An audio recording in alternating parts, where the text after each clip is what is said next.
So 2023-2024 season is over, folks, and Blackburn Rovers will be back in this division next season. And since the final whistle of the match against Leicester City, we've already seen some links for Rovers players' next campaign. Who am I talking about? I got a striker, and he's linked to Ewood, and I'm going to talk about him next.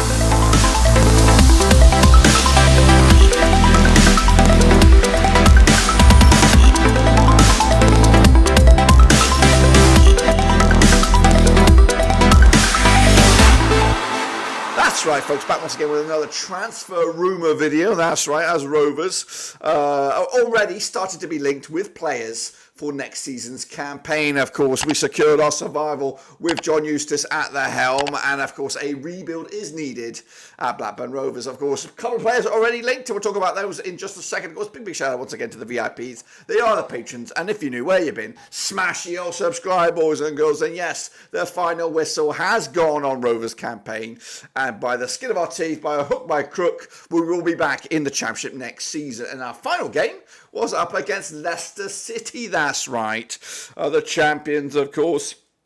And we did win on the final day. One player, though, that was not there or was not involved in that game on Leicester City's side was a striker. Of course, a striker that Leicester City bought in the summer for quite a chunk of change, of course, and that is Tom Cannon. That's right, Tom Cannon, championship experience with his time at Preston, and of course on the books at Leicester currently.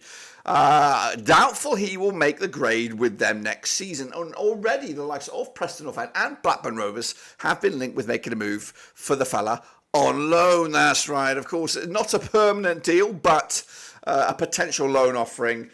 So I thought I'd do a video on the guy, what he is, who he is, and really, will he fit Blackburn Rovers in the Championship next season? Well, let's take a closer deep dive into this one then, shall we? So, of course, here he is. It was posted just 20 hours ago. It's 24 hours old, not even that. And it was originally posted by, this is actually a kind of like a repeated article. It's actually broke by Alan Nixon, I think, who does do a lot of, he was a journalist, respected journalist. He posted it on his Patreon, and of course this is a redo of that posting, but he of course was the source. So if you believe it or not, it's coming from him. So this is a bit of an overview on that. Feel free to check that out, but let's take a deep dive into the player himself, and of course what he will bring to Blackburn Rovers. So here he is, of course, handsome fella indeed, and he is a striker, not a winger, a striker, of course. And we've got to understand now, as Blackburn Rovers, this is going to be a season of change for Rovers, whether it's personnel, playing style, the lot. Of course, we ended up the season pretty much it was all defensive quarters, all hands on deck, sort of kitchen sink stuff at the back. But now a chance for a summer, a rebuild perhaps, a change of philosophy, change of play, and of course Tom Cannon, initially out the box, should be a great fit for any club, especially a club of Blackburn Rovers' trajectory, really, because we have been relying on goals from Sam Smodic. That's no question, folks. And our current strikers are Sam Gallagher, Samir Telerovic, and a couple of youngsters by the name of Harry Leonard,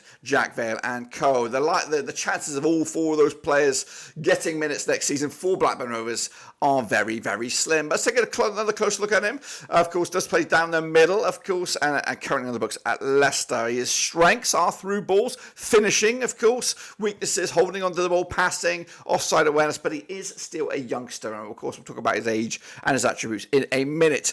His style play is counter-attack, which of course is what we will be doing next season, likelihood, building off the foundations of our defensive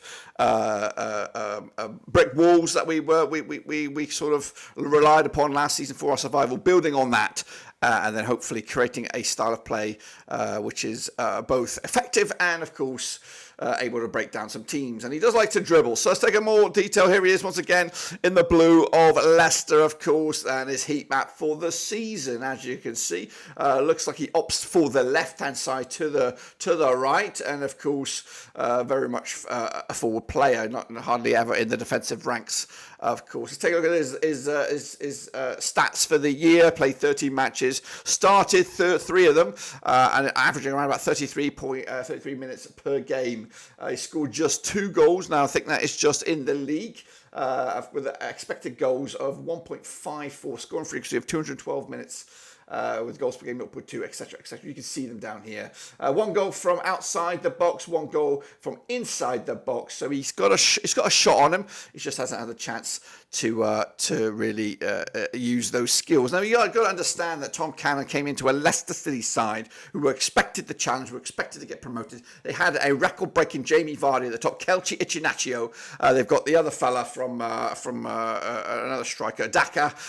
All ahead of him, and of course all tried and trusted players who have scored ridiculous goals already in the Premier League and of course in international leagues around the world. So it was always going to be a tough challenge for Tom Cannon, and now they are back in the Premier League. The chances of him featuring ahead of Vardy, ahead of Elche Iheanacho, and of course Daka are also still very, very much slim. Let's get back into the stats then. Of course, quick look at his other attributes: passing, of course, just the one assist this season. Expected assists 0.55, touches 11.2, big chances created.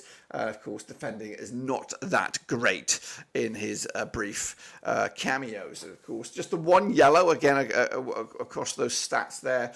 Of course, as you can see, his stats by club over the years. We're going to bring them all up there on the screen for you right now. Of course, formerly of the Everton Academy there, scored a handful of goals for their under-23s. Same can be said for the under-18s. He did go to Preston and was very, very much successful in a championship campaign, scoring 8 goals in 21 games. That, of course, alerted Preston. They were, of course, interested in the fella last season, and they were prepared to spend a bit of money, and that's why they are back once again. They know him. They know that he's a top quality player for this division, and of course they were willing to put their money where their mouth is last campaign. Are they willing to put the money where their mouth is this campaign, or is this a straight up and down loan deal? Of course, I think Rovers are looking at a loan. The article itself says loan. I think the money invested by Leicester is something that they want to recoup. And I think even no matter who goes and who stays at Blackburn Rovers, I don't think we're going to throw £7 million on a striker again anytime soon. Let's go back to the stats then. Of course, 8 goals in 21 games, 3 goals scored in total for the fella at Leicester, and he did make 4 senior appearances for Everton, but no goals. And as you can see, he scored 10 goals in total in his 33 championship games, 2 assists, which of course is 1 in every 3. And of course, he is in the Irish the sort of playbook here. Of course, he's yet to get a senior cap, but he has played a couple of times, or at least one time for the under-21 with a goal. So I do expect him to break into that team eventually. And as you can see, he is ranked 16th among all players at Leicester, 13th among Irish players. Of course, 306th as a centre forward, 175th as players born in 2002, etc., etc. Of course. Well, let's take a look at his value over time. He has, of course, when he was at Preston on loan, value around about $3 million. Of course, they picked him up on loan at Everton. Of course, he returned to Everton, and his value did go up a little bit. And again, Leicester did cough up a good $6 to $8 million, I believe, in the end over Everton, who sold him and Sims at pretty much the same summer.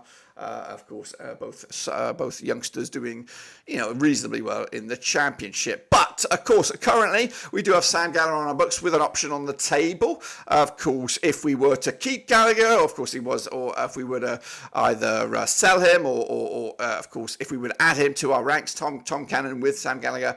What kind of comparisons can we make between these two? Well, have a little look at it, of course. Here they two are under the microscope. Gallagher is now 28 years of age. He will be 29 at the start of the season. Of course, Tom Cannon, and that is a player, that's an age where players should be hitting their prime. And I don't think we've got the prime numbers from Gallagher this season. Tom Cannon is still 21, will be 22 later in the calendar year. Of course, height-wise, Gallagher wins that one, 1.93, but really, we don't really see the benefits of that height in an attacking sense. Don't get me wrong, Gallagher does offer some, defensive qualities in his height. And I think we've seen that more than we have in his attacking venue. We did have a little bit of chat, a couple of the guys and I, yesterday about the future of some of these players, etc., etc. And somebody brought up the notion that maybe Sam Gallagher could maybe do a Chris Sutton. Of course, Chris Sutton, way back when, was a phenomenal striker for Blackburn Rovers, but towards the end of his career, he did play as a defender for the Chelseas and the Celtics of this world. So maybe Gallagher could rethink that over the summer, use his height to a better feature for us, because we are screaming out for defenders. and of course, right now, his height, his never say die attitude for the club cannot be questioned. It's just as a striker, we're not getting the best out of him at the moment. Maybe he could be a universal player for us. Anyway, regardless of all that, of course, two players of sort of differing statures here. Cannon, pretty much straight up and down a centre forward. Gallagher with centre forward in his veins, but being used as all sorts and all such sizes at the moment. Of course, I look at the values. Then, of course, Gallagher's really stalled around about 3.5 million, and it's now gone towards back on a backwards trajectory now, back down to 2 million. Whereas Cannon, of course, shot up to 8 million. In value, now on the decrease because of a bit of an uneventful season. Quick look at the numbers then for both of these two strikers. Of course, Tom Cannon, 62 goals scored in 138 matches, whereas Sam Gallagher scoring 65 goals in 348 matches. So, you could do the quick math there. What are we looking at? It's definitely better goal to game ratio for Tom Cannon. They're pretty much 1 every 2, whereas Gallagher's maybe 1 every 5 or something like that. Give or take a quick glance at those numbers. Of course, those are it do include Premier League 2, academy games and things like that. But that's the rough edge of the tape. But Rovers have been linked, and hopefully will continue to be linked with this guy, Duncan Maguire, of course. So Tom Cannon and Duncan Maguire, are they competing for the same shirt right now? In of course related to the rumours. Well, if so, let's take a look at those players then in comparison. Duncan Maguire is a couple of years senior to Tom Cannon, turning 23 in February. He's a little bit taller, of course, and of course playing for the international side for America. Both were valued around about the same time, give or take. And of course, those numbers were quoted around about the same time towards March this year. Both playing down the middle as well. Value is again like the pretty much like for like. And of course, the numbers though do give some serious thought. If for Duncan Maguire scoring 20 professional MLS goals for Orlando in 49 matches, that's pretty much a goal every 2. Whereas Tom Cannon is still just not a little bit off of that. 1 every 2.5 perhaps. So food for thought for us Rovers fans as the rumour mill starts with players coming into the club. For me, if we're going to, of course, go with a gut take on this one, yeah, I think realistically we don't need one striker here. We need a couple strikers. And of course, if that's the calibre that we're talking about, if we are to get a Duncan Maguire and a Tom Cannon, maybe Duncan Maguire on a permanent and a Tom Cannon on a loan, I think already, straight off the bat, we're looking at the 6th of May, get those deals over the line right here, right now. I think we're good. I think our striking department will be solid. I also would then consider Sam Gallagher to remain as a more aerial threat, and potentially, of course, a utility player in some capacities. And again, maybe loan out the likes of Samir Talanovic, Harry Leonard, and of course rely on those 3 strikers, and of course then put focus on other areas of the field. So yeah, of course, already nice and early, the loans or the rumours are there, but the proof is in the pudding. And of course, for me as a Rovers fan, it's one that's really been put through the mill, and we all have been put through the mill. I think I would like to see Rovers make their transfer business early doors, get it done if possible. I know that's very difficult with the financial restraints we have, but we do have some money that we generated last campaign, and we're likely to get some more money with, of course, the eventual sell of a Sammy Smodic later on in the summer. So let's hope we can somehow get some transfer deals done, and I would really like it to be in the striking department. So the jury's out. I'd love to see Tom Cannon in on loan, and it would be a major coup for us this season as well, with the likes of Preston, who have got some quality strikers already on the books. They had a good season themselves, but we definitely need a major reinforcement at both ends of the field. But anyway, that's of course the first rumour already. I'll try and keep bang up to date with each and every transfer rumour that comes around for Rovers. They've also got a player linked going out already, and I think that video will come tomorrow. But until then, guys, I appreciate you. Smash your like, smash your subscribe. We'll be back, of course, in the summer for a lot of football. Until then, we are done.